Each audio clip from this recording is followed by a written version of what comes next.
Assalamualaikum warahmatullahi wabarakatuh. Shalom Om Swastiastu, Namo Buddhaya, Salam Kebajikan. Perkenalkan, saya Iqbal Nuris Ramadan dari Prodi Sistem Informasi Fakultas Teknik Universitas Pulau Warman dengan NIM 2509116067. Baik, di sini saya akan menjawab beberapa pertanyaan dari UTS SIM ya. Nah, untuk pertanyaan yang pertama itu adalah apa peranan sistem informasi manajemen dalam perkembangan organisasi dan bisnis di Indonesia? Nah, jadi SIM itu berperan sangat penting lah sebagai tulang punggung dari organisasi modern di Indonesia. Karena di tengah pertumbuhan ekonomi di Indonesia, terutama ekonomi digital ya, dengan penduduk Indonesia yang sebegitu banyaknya, bisnis tuh nggak bisa lagi mengandalkan cara-cara manual atau cara-cara lama. Jadi dengan SIM itu dapat membantu organisasi mengumpulkan data, mengolah data, dan juga menyajikan data menjadi informasi yang berguna lah untuk stakeholder dalam mengambil keputusan. Nah, juga dengan SIM, kayak orang-orang seperti manajer itu nggak perlu lagi gitu menunggu laporan mingguan dari bawahannya karena data sudah tersedia secara real time seperti mungkin ditampilkan dalam dashboard aplikasi atau semacamnya. Nah, juga proses manual yang digantikan dengan sistem otomatis itu bisa menghemat waktu dan biaya gitu. Lalu seperti koordinasi antar divisi di suatu organisasi pun bisa menjadi lebih lancar karena informasi itu mengalir dari gudang ke keuangan terus ke manajemen gitu. Juga di level nasional, SIM ini menjadi bagian penting lah dari program transformasi digital yang dilakukan pemerintah. Juga untuk mendorong sektor industri itu bisa menjadi lebih kompetitif di pasar global. Nah, lalu soal yang kedua itu jelaskan contoh-contoh penerapan sistem informasi manajemen saat ini. Nah, jadi sebenarnya ada banyak sekali, tapi beberapa di antaranya itu yang pertama di dunia e-commerce.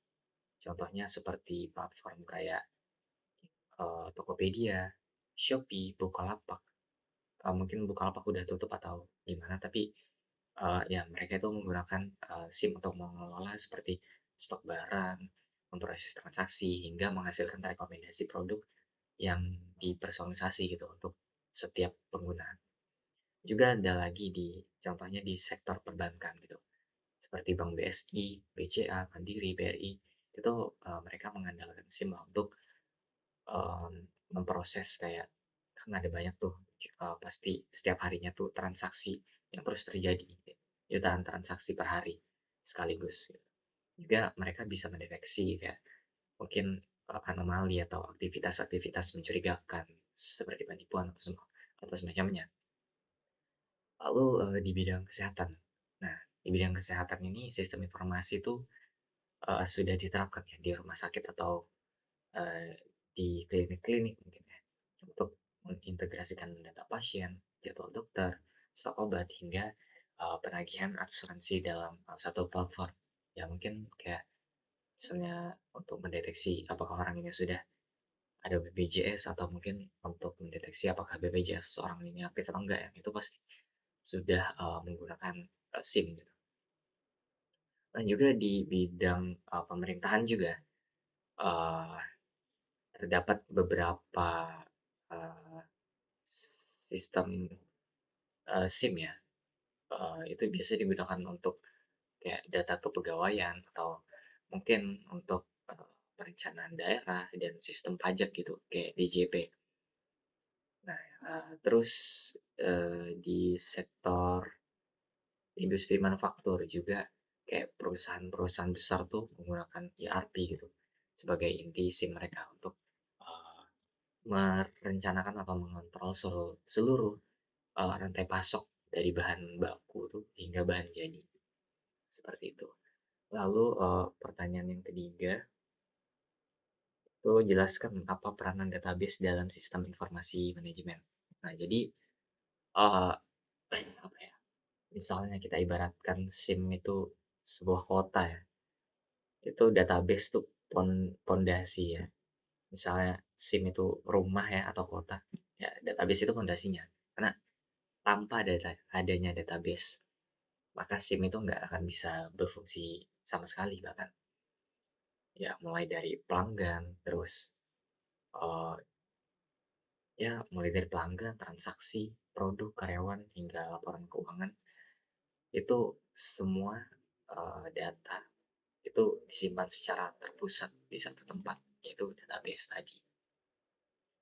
Lalu database juga memastikan gitu, biar data tuh nggak ada yang terduplikat atau selalu konsisten, sehingga informasi yang dihasilkan tuh dapat dipercaya, seperti itu. Lalu yang terakhir, pertanyaan keempat, seberapa penting keamanan informasi bagi sistem informasi manajemen? Nah, keamanan informasi ini itu merupakan suatu hal yang sangat krusial lah untuk SIM, atau bisa dibilang nyawanya. Karena sebesar atau secanggih apapun sistem yang dibangun, jika keamanannya tuh lemah, maka ya semua hal itu bisa bisa kacau gitu dalam SIM tersebut.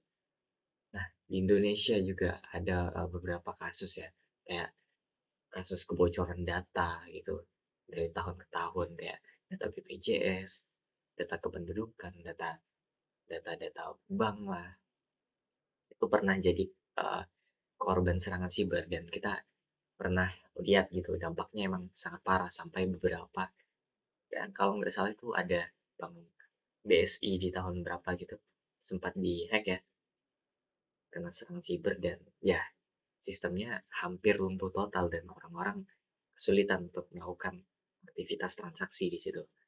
Nah, jadi ya, ketika sistem diretas, ya operasionalnya lumpuh gitu. Atau bahkan kalau datanya semisal dirusak atau dimanipulasi sama si hacker, ya statistik yang dihasilkan di dashboard atau keputusan bisnis yang diambil tuh bisa salah dan ngerugiin gitu. Nah, begitu. Jadi, nah ada juga beberapa aspek yang wajib dijaga dalam keamanan informasi. Itu kayak kerahasiaan, biar pihak yang berkewajiban atau pihak yang berwenang aja yang bisa mengakses data sensitifnya gitu. Juga ketersediaan sistem, availability, seperti itu namanya. Itu sistem tuh harus bisa selalu diakses kapanpun dibutuhkan gitu.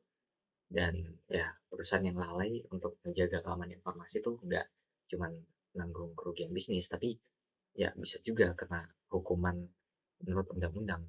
Ya, seperti itu sih mungkin dari saya untuk menjawab beberapa pertanyaan di video TS SIM kali ini. Terima kasih. Wassalamualaikum warahmatullahi wabarakatuh.